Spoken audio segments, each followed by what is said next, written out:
날마다 솟는 샘물 큐티 채널 운영자 사재훈 목사입니다. 오늘 하루 하나님의 말씀에 순종하는 저와 여러분 되길 기도하겠습니다. 큐티 영상 시청 후 좋아요와 구독을 꼭 부탁드립니다. 네 하나님 여호와께서 내게 주시는 어느 성중에서든지 너희 가운데 어떤 남자나 여자가 네 하나님 여호와의 목전에 악을 행하여 그 언약을 어기고 가서 다른 신들을 섬겨 그것에게 절하며 내가 명령하지 아니한 이럴 성신에게 절한다 하자. 그것이 네게 알려짐으로 내가 듣거든 자세히 조사해 볼지니 만일 그 일과 말이 확실하여 이스라엘 중에 이런 가증한 일을 행함이 있으면 너는 그 악을 행한 남자나 여자를 네 성문으로 끌어내고 그 남자나 여자를 돌로 쳐 죽이되 죽일 자를 2사람이나 3사람의 증언으로 죽일 것이요 한 사람의 증언으로는 죽이지 말 것이며 이런 자를 죽이기 위하여는 증인이 먼저 그에게 손을 댄 후에 뭇 백성이 손을 댈지니라. 너는 이와 같이 하여 너희 중에서 악을 제할지니라. 네 성중에서 서로 피를 흘렸거나 다투었거나 구타하였거나 서로 간에 고소하여 네가 판결하기 어려운 일이 생기거든 너는 일어나 네 하나님 여호와께서 택하실 곳으로 올라가서 레위 사람 제사장과 당시 재판장에게 나아가서 물으라. 그리하면 그들이 어떻게 판결할지를 네게 가르치리니 여호와께서 택하신 곳에서 그들이 네게 보이는 판결의 뜻대로 네가 행하되 그들이 네게 가르치는 대로 삼가 행할 것이니 곧 그들이 네게 가르치는 율법의 뜻대로 그들이 네게 말하는 판결대로 행할 것이요 그들이 네게 보이는 판결을 어겨 좌로나 우로나 치우치지 말 것이니라. 사람이 만일 무법하게 행하고 내 하나님 여호와 앞에 서서 섬기는 제사장이나 재판장에게 듣지 아니하거든 그 사람을 죽여 이스라엘 중에서 악을 제하여 버리라. 그리하면 온 백성이 듣고 두려워하여 다시는 무법하게 행하지 아니하리라. 오늘 우리가 읽은 말씀을 보면 모세는 이스라엘 백성들에게 하나님만 사랑할 것을 명령합니다.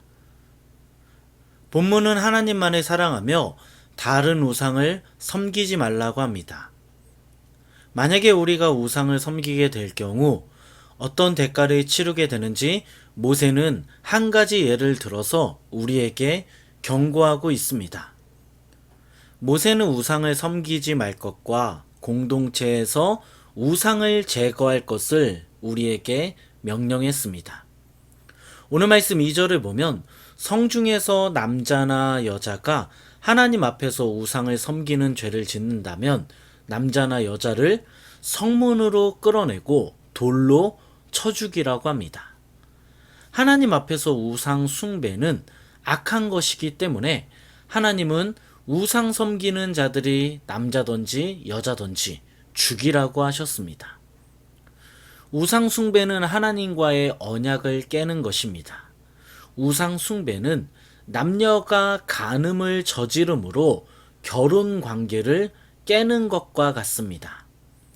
하나님은 이렇게 우상 숭배를 하는 자들을 돌로 죽이라고 하시는데 그냥 죽이는 것이 아니라 증인의 증언을 듣고 가장 중요한 것은 사람들 앞에서 공개적으로 처형하라고 하셨습니다.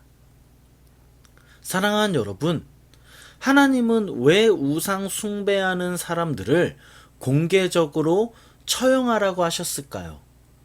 왜 하나님은 공개적으로 우상을 숭배한 사람들을 죽이라고 하셨을까요? 그 이유는 공개 처형을 통해 우상 숭배가 얼마나 무서운 결과를 가져오는지 이스라엘 백성들에게 알려주기 위해서입니다. 너희들이 나를 버리고 우상을 섬겼을 때 너희가 어떤 결과를 맞이하는지 알리기 위해서입니다. 하나님은 이런 이유로 성경에서 우상 숭배하는 사람들의 결과를 낱낱이 빠짐없이 기록하셨습니다. 돈의 우상을 섬기는 사람들의 결과, 우상을 따른 사람들의 결과, 하나님을 버린 사람들의 결과를 하나도 빠짐없이 기록하셨습니다.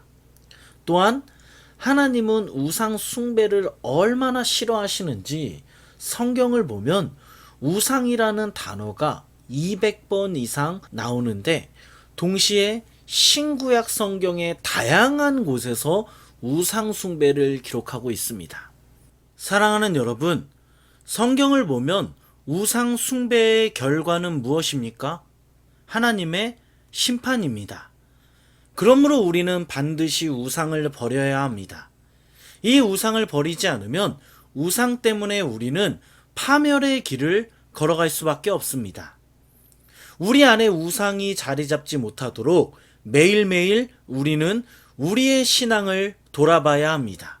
또한 우상 숭배의 결과가 심판이라면 우리는 당연히 우상을 버려야 합니다. 오늘 하루도 우리 안에 우상이 자리 잡지 못하도록 우리 자신을 돌보는 저와 여러분 되기를 예수 그리스도의 이름으로 축원합니다. 이어서 말씀을 보면 모세는 성중에서 피를 흘렸거나 다투었거나 서로 간에 고소하여 판결이 아주 어려운 사건은 하나님께서 택하신 곳으로 가지고 오라고 합니다. 재판관들이 어떻게 판결을 해야 할지 모르는 경우는 하나님이 택하신 곳으로 가야만 했습니다.